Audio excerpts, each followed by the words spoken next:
আসসালামু আলাইকুম। আমি মনিরা হক ফ্রান্স থেকে, আর আপনাদের স্বাগতম স্বপ্নকথা প্যারিস চ্যানেলে।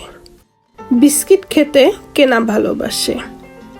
বাইরে থেকে কিনে খাওয়া তো হয়ই, তবে নিজের হাতে তৈরি করে খাওয়ার মধ্যে যে আনন্দটা আছে সেটা কি আর দোকানের বিস্কিটের মধ্যে আছে? ওভেন নয়, আজকে চুলায় তৈরি করব বিস্কিট। ওভেন সবার বাসায় থাকতে নাও পারে, তাই আজকে চুলায় তৈরি করলাম যেন সবাই তৈরি করতে পারে। বিস্কিটটা উপরে খুবই ক্রিপসি এবং ভিতরে খুবই সফট। তাহলে চলে যাই মূল রেসিপিতে। এখানে আমি 1 কাপ তেল নিয়েছি, নর্মাল রান্নার তেল, আর 1 চা চামচ ঘি। এই দুটো ভালো করে মিশিয়ে নিতে হবে।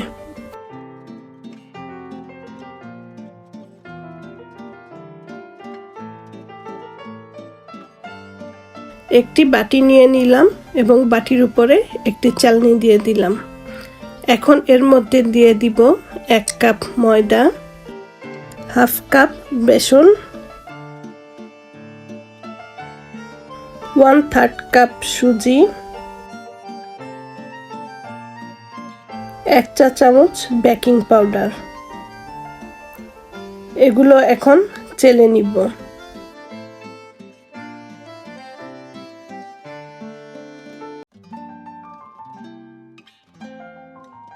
এরপর দিয়ে দিব পাউডার চিনি। আপনার কাছে পাউডার চিনি না থাকলে চিনি গুঁড়ো করে নিলেও হবে। আর দিয়ে দিব 1/4 কাপ গুঁড়ো দুধ।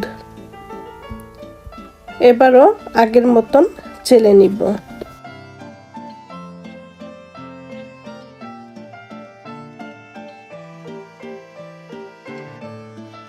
চেলে নেওয়ার পরে সব একসাথে মিশিয়ে নিব।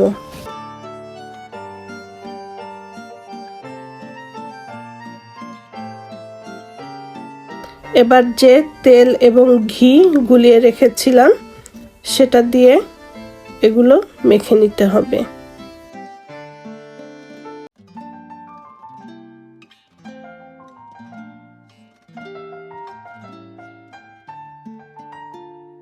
তো আমি এখন হাত দিয়ে মেখে নিব। যদি মনে হয় যে শক্ত হয়ে গেছে বেশি, তাহলে লিকুইড দুধ দিতে পারেন, কিন্তু এর মধ্যে পানি দেওয়া যাবে না। সব মাখিয়ে নেওয়া হয়ে গেল। এখন একটি স্টিলের প্লেট বা কুকিজ বানানোর যে প্লেটগুলো থাকে, যে কোনো একটি নিলেই হবে।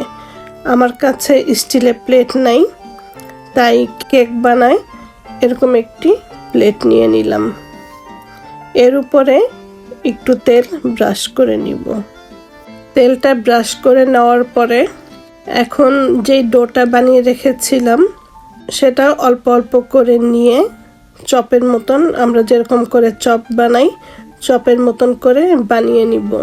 তবে বেশি বড় বানাতে যাবেন না, তাহলে এটা ফুলে আরও বেশি বড় হয়ে যাবে। তাই সাইজ একটু ছোট হলেই ভালো হয় এবং দেখতেও সুন্দর লাগবে। তো সবগুলি বানিয়ে নেওয়ার পরে ছোট্ট একটি চামচ দিয়ে আমি মাঝখানে একটু চাপ দিয়ে দিব।